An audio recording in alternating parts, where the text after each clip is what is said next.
पत्नी में, पुत्र में, घर में, धन में आसक्त होकर के हर्षित मत होइए, ये सब छूट जाएंगे। इस संसार में किसी को नहीं टिकना, सबको जाना है।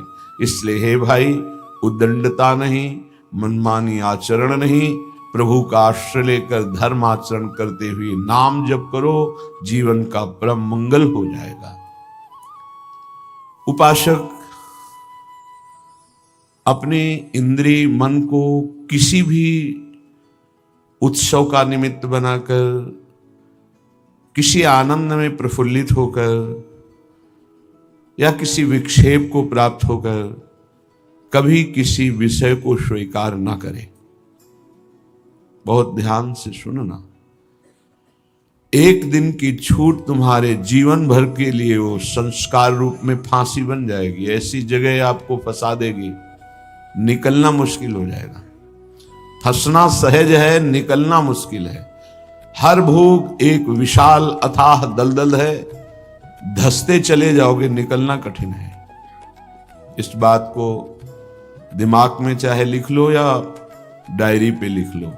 हर भोग माया का ऐसा दलदल है कि जो इसमें एक बार चखने के लिए कूदा वो धंसता चला गया। गुरु कृपा, हरि कृपा निकाल ले तो निकाल ले, या निकला हुआ महापुरुष निकाल ले, अन्यथा वो उसमें डूब ही जाता है। ऐसा दलदल है। वह श्री जी का कृपा पात्र है, आज नहीं तो कल वो महापुरुष बन जाएगा। अर्थात जो महापुरुषों की गति वो उसे प्राप्त हो जाएगी। वो धामवासी है, प्रियाजू ने स्वीकार किया है। आपका क्या अधिकार है कि आप उस पर दोष दर्शन करें? तो कह रहे हैं जो वृंदावन धाम में वास करते हैं उनके दृष्ट दोषों को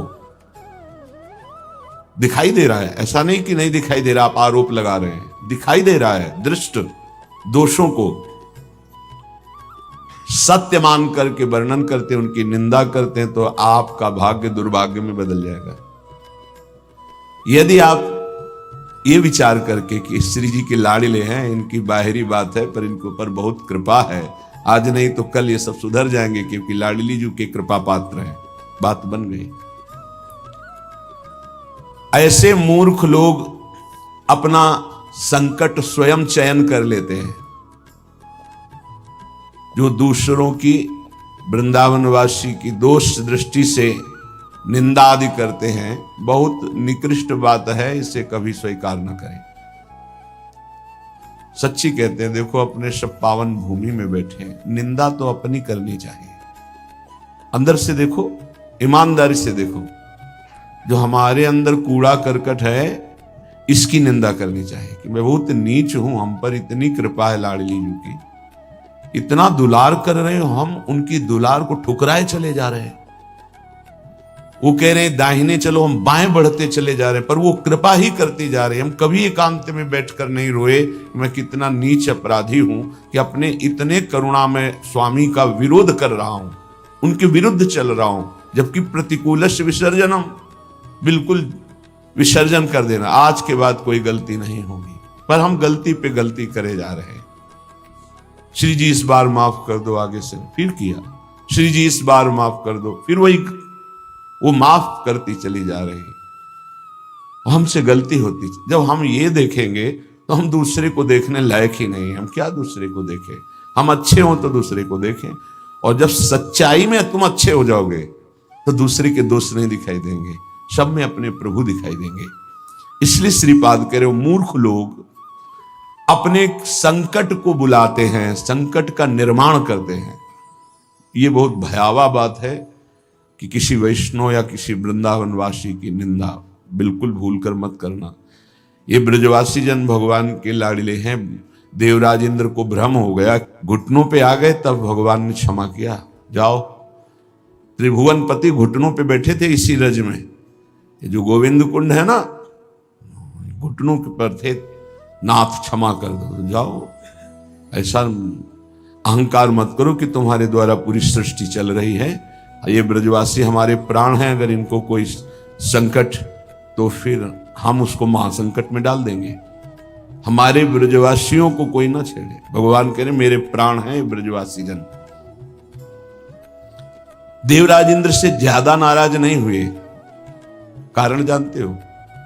किया तो उपद्रव ब्रजवासियों को पीड़ा देने का, लेकिन सब ब्रजवासी एक साथ बैठ कर दिए ना, तो लालजू ने थोड़ा तो उन पर शासन किया, फिर कृपा कर दी, लेकिन ब्रह्मा जी के ऊपर कृपा नहीं की, क्योंकि अलग कर दिया। ये उपद्रव किए पर सबको इकट्ठा कर दिया, इसलिए ज्यादा इनको पढ़ के देख लेना, ज्यादा नहीं, बस इतना कहा तुम देवराज हो, सतोगुणी हो, अहंकार मत किया करो। लेकिन ब्रह्मा जी तो कांप के चले ही गए, भगवान मुस्कुराए नहीं, क्यों? ब्रजवासियों को अलग कर दिया, तुम ब्रह्मलोक में मायामयी सैया पे सुला दिया, हमारे प्राण प्यारे ब्रजवासियों का अपराध करते हो। तो आज तक ब्रह्मा जी का प्रवेश नहीं ब्रज में, बात समझ लो। वो मूर्ख हैं जो वृंदावन या ब्रजवासी जो वास कर रहे हैं उनके प्रति दोष दृष्टि करें। 12 वर्ष में तो सिद्ध हो जाता है, 21 वर्ष में क्यों नहीं परिवर्तन हुआ? जी गलती तो जब हमारी गलती, तो हम दूसरों को क्यों दोष दर्शन करने वाली वृत्ति से देख करके निंदा करें, उनका अपमान करें? हमारे अंदर खुद इतनी ये गलत है, तो तुम क्या कर रहे हो? तुम भी तो गलत हो जो दूसरों का दोष दर्शन कर रहे हो। परमार्थ कहता है किसी के भी ना दोष देखने ना गुण देखने, सब में भगवत भाव देखना। संसारी पुरुष क्रिया देखता है, परमार्थ का पथिक कारण देखता है। कारण श्री हरिवंश भनम, क्रिया नहीं देखता है, क्रिया देखने वाला संसारी होता है। श्रीपाद करे वो मूर्ख लोग संकट की स्वयं रचना कर देते हैं। अच्छा, ये कोई पाप नहीं है कि क्षय हो जाएगा तो आप मुक्त हो जाएंगे, ये अपराध है, वैष्णव अपराध। ये तभी क्षय होगा जिस वैष्णव से अपराध बना है उससे क्षमा याचना हो जाए, नहीं तो, या फिर आपको पता नहीं तो गुरुदेव क्षमा कर दे, जाओ कोई अपराध नहीं, तो अखंड मंडलाकारम व्याप्तम इन चराचरम, गुरुदेव सब में व्याप्त है, हर अपराध क्षमा कर सकते हैं वो। गुरुदेव अगर कहते जाओ कोई अपराध नहीं, तो कोई अपराध नहीं। गुरु महिमा बहुत बड़ी है। मंत्र मूलम गुरु वाक्यम मोक्ष मूलम गुरु कृपा, हर अपराध से मुक्ति के लिए गुरुदेव है। गुरुदेव मुझे पता नहीं क्या अपराध बन गया, लेकिन है कोई अपराध, क्षमा कर दो। उन्होंने कहा जाओ कोई अपराध नहीं, तो पूरी सृष्टि का अपराध क्षमा हो जाएगा। गुरुदेव में ऐसी सामर्थ्य, वो भगवान का साक्षात कृपा वपु है। कभी किसी को ऐसा महसूस हो तो अपने गुरुदेव भगवान से क्षमा मांग ले। अगर नहीं पता चलता कि किस वैष्णव का अपराध बना है तो गुरुदेव से क्षमा मांग ले।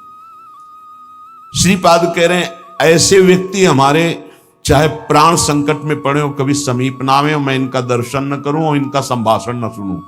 जो संतों की, ब्रजवासियों की, वैष्णव की, भगवत भक्तों की निंदा करते हैं, ऐसे लोग हमारी दृष्टि में ना आवे, कभी हमारे कान में इनकी आवाज ना पड़े, और कभी प्राण संकट होने पर भी मैं इनकी सेवा स्वीकार ना करूं।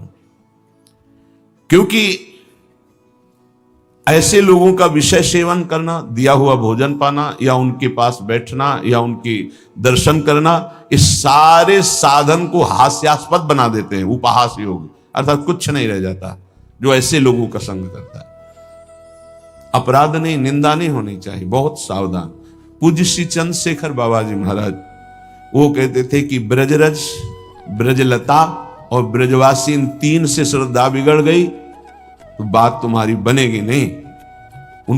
उनके श्रीमुख के शब्द थे कि तुम रेगिस्तान में वास कर लो तो तुम्हारा कल्याण हो सकता है, लेकिन ब्रजवासी, ब्रजरज, ब्रजलता, इनका अपमान अपराध करोगे तो वृंदावन में तुम्हारा कल्याण होने वाला नहीं है। वो डायरी में लिखा हुआ पूज्य चंद्रशेखर बाबा जी महाराज, वे भी 25 वर्ष पहले की बात, प्रारंभ में ही दर्शन के लिए। तो यहां श्रीपाद कह रहे हैं ऐसे मूर्ख लोग अपने संकट का स्वयं निर्माण कर लेते हैं। किसी भी विषय में क्यों ना हो, जो वृंदावन वासियों की निंदा करते हैं उनका मैं दर्शन न करूं, कभी संभाषण न करूं, कभी दिया हुआ कोई पदार्थ या विषय सेवन न करूं। उपासक को सावधान रहना चाहिए। अपना काम बनाने आए हो कि तुम यहां सृष्टि सुधारने आए हो।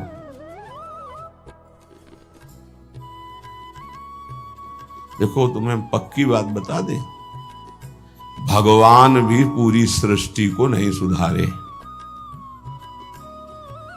जब अवतार लिया तो जो भगवान की शरण में हुए, सन्मुख हुए, उन्हीं का उद्धार हुआ। ध्यान रखना, चाहे काम से, चाहे द्वेष से, चाहे राग से, चाहे भक्ति से, कैसे भी अवतार के समय जो भगवान से जुड़े वो परम पद को प्राप्त हुए।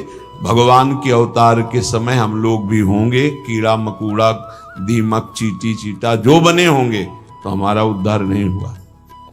जो सन्मुख हुए नाम जप किया उन्हीं का उद्धार हुआ। ये बात पक्की समझ लो। तो भगवान अवतार लेकर के जगत मंगल के लिए आए, पर जो भगवान की शरण में हुए, सन्मुख हुए, उन्हीं का कल्याण हुआ। तो आज भी भगवान हैं, उनका नाम है, उनका रूप है, उनकी लीला है, ये उनका धाम है। जो सन्मुख होंगे, ठीक से चलेंगे, वो भगवान को प्राप्त होंगे। वो गुरु नहीं है जो अपने शिष्य को भगवत प्राप्ति न करा दे, मृत्यु के पास से छुड़ाकर अमर पद न प्रदान कर दे। वो गुरु नहीं। गुरु न सस्यात्, वो कैसा गुरु जो अपने शिष्य को भगवत प्राप्ति न करा दे।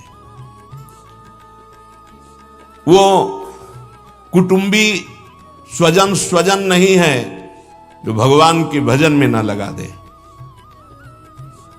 अगर भगवान का भजन नहीं करने देता तो जाके प्रिय न राम वैदेही तजिए ताहि कोटि बैरी सम जद्यप परम स्नेही। वही कुटुंबी है जो भगवान के भजन में लगा दे, जो भगवान के भजन में विघ्न पैदा कर दे, भगवान में ना लगने दे। वो हमारा कुटुंबी नहीं, वो हमारा स्वजन नहीं, वो हमारा करोड़ों वैरियों के समान है। पिता न सास्यात्, वो पिता नहीं है जो मुझे भगवान के मार्ग में ना बढ़ाए, बढ़ने से रोक दे। वो पिता नहीं। ये बड़ी उत्तम उपदेश वृत्ति भगवान वही पिता है जो अपने पुत्र को भगवत प्राप्ति करा दे। सास्यात् जननी, वही मां है जो भगवान के चरणारविंद में अपने पुत्र की वृत्ति बढ़ावे। लेकिन आजकल तो माता पिता बालक को वही सिखाते हैं जिससे उदर भर जाए। 3 बातें, पेट भर जाए, अच्छे कपड़े पहन लो, खूब भोग भोगने को मिले, यही शिक्षा है। इतना ही केवल लक्ष्य है। कह रहे सास्यात् जननी न सास्यात्, वो पिता नहीं, वो माता नहीं जो भगवान की प्राप्ति कराने का उपदेश न करे, नाम जपने का उपदेश न करे, वो नहीं है माता पिता। दैवम न तत्स्यान्न, यद्यपि दैव बड़ा माना जाता है, पर वो दैव किस काम का जो हमें भगवान का भजन ना करने दे, विमुख कर दे। और सही बतावे, दैव कुछ है ही नहीं, हमारे कर्म ही हमारे दैव हैं। मानव जीवन मिला है इस दैव वाली बात को व्यर्थ कर देने के लिए। भजन करो इतना डट के, हर प्रारब्ध क्षीण हो जाए, हर कर्म भस्म हो जाए। दैव आलसी पुकारा, खूब नाम जप करो। कह रहे वो पाणी ग्रहण करने वाला पति नहीं है जो श्री कृष्ण की प्राप्ति करने में बाधा पहुंचा दे। जो श्री कृष्ण की प्राप्ति कराने का सहयोग दे वही पति है। जो संसार से मेरे को मुक्त करेगा वही गुरु, वही पिता, वही माता, वही भाई, वही स्वजन, वही पति, वही संबंधी, अन्यथा नहीं। बहुत हृदय संभाल करके अब सुनिएगा। निष्किंचनस्य भगवद भजनोन्मुखस्य पारंपरम जिगमिशोर भवसागरस्य संदर्शनम विषयिणामथ योषितांच हा हंत हंत विषभक्षणमतोप्य साधु। हे साधु विरक्त, बहुत खेद और दुख की बात, यदि संसार रूपी समुद्र से पार जाने के लिए तुमने विरक्त भेष ले लिया, वैराग्य भेष ले लिया और विषयी पुरुषों का संग करते हो और विषयी स्त्रियों का संग करते हो, तो इससे अच्छा है कि जहर खा के अपनी शरीर की वृत्ति पूरी कर देनी चाहिए। हा हंत हंत विष भक्षण तो पिशादो। दूसरा भाव कि इससे अच्छा तो जहर है कि बहुत से बहुत शरीर ही छूटेगा, लेकिन ये विषय तो अनेक जन्मों तक तुम्हें नरक पहुंचा देगा। सचमुच सचमुच भगवान की भक्ति निष्किंचन ज्ञाननिष्ठ वैराग्यनिष्ठ जो है वही पूर्ण रूप से कर पाते हैं। जब कोई भगवान के मार्ग में चलता है तो ये 3 खाइयां होती जहां उसको माया गिराती है। पहली खाई है कंचन, वित्त तृष्णा, रुपया पैसा का संग्रह करना, ये देखा है। समझ नहीं पाया जाता और धोखा हो जाता है। थोड़े थोड़े रुपया संचय करते हुए पधार गए, वो रुपए विषयी पुरुषों ने प्रयोग किए। बड़े बड़े चरित्र देखे हैं, स्वयं कभी खर्चा नहीं किया, संतों की सेवा में नहीं लगाया, समाज की सेवा में नहीं लगाया, बड़े बड़े बॉक्सों में बंद करके रख के और पधार कर चले गए। बाद में उनके परिवार के जनों ने अधिकार कर लिया। बहुत बड़ी गलती। साधु को कभी भी अपने नाम पैसा नहीं रखना चाहिए, ये लिख लीजिए। गुरु के द्वारा सेवित हो या इष्ट के द्वारा सेवित हो, अन मांगे आगे आवे गो, स्वामी जी महाराज कह रहे, स्वामी हरिदास जी। बिल्कुल ऐसा न सोचे कि मैं इतने लाख जमा कर लूं तो पूरे जीवन आराम से खाऊंगा। तो प्रभु का भरोसा नहीं, लक्ष्मीपति का, कि जिस समय जरूरत होगी बिना दस्तखत के तुम्हारे पास आ जाएगा। जैसे बैंक में जाओ, दस्तखत करो, फिर पैसा मिलता है। यहां दस्तखत की भी जरूरत नहीं, ठीक समय पर वो वस्तु पहले से आ जाएगी, पक्का समझ लीजिए। फिर इसके बाद है कामिनी। जब वो कंचन पर विजय प्राप्त करके धन पर, अब इन बातों को थोड़ा नाटक रूप में ले लिया जाता है। एक परमहंस जी हमें मिले यमुना के किनारे, बड़े ही वीतराग ब्रह्मलीन महापुरुष। तो जिस आश्रम में हम थे वो यमुना के पावन पुलिन पर था। ये बात है बिंदौर, जब भ्रमण करते तब की बात। उस पार इछावर है, इस पार बिंदौर। तो जिस आश्रम में रुके थे तो उनसे प्रार्थना की कि स्वामी जी आप रुक जाइए एक रात्रि, वो भी संभाषण दर्शन का सौभाग्य मिलेगा। बड़े ही महापुरुष, छांदोग्य उपनिषद पास, बस लंगोटी इतना अचला, एक छड़ी, क्या ब्रह्म मूर्ति तेजोमय।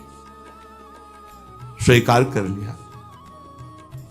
तो तखत में गद्दा बिछाकर वैसे ऊपर वस्त्र, उनका नहीं नारायण, हम ऐसी जगह बैठते हैं जहां कोई उतार ना सके। बोरा बिछाइए, बोरा में। उनको स्वामी जी आपके लिए नहीं, ये यहाँ की मर्यादा, संतों की मर्यादा पर ये गद्दा, ये इसके ऊपर पलंग पोष, ये संतों की मर्यादा नहीं होती बेटा, जमीन में बिछाओ।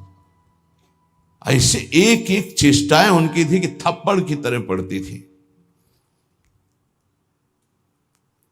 तो उनका महाराज, यहाँ के महंत कौन है, तुम हो? उनका नहीं महाराज।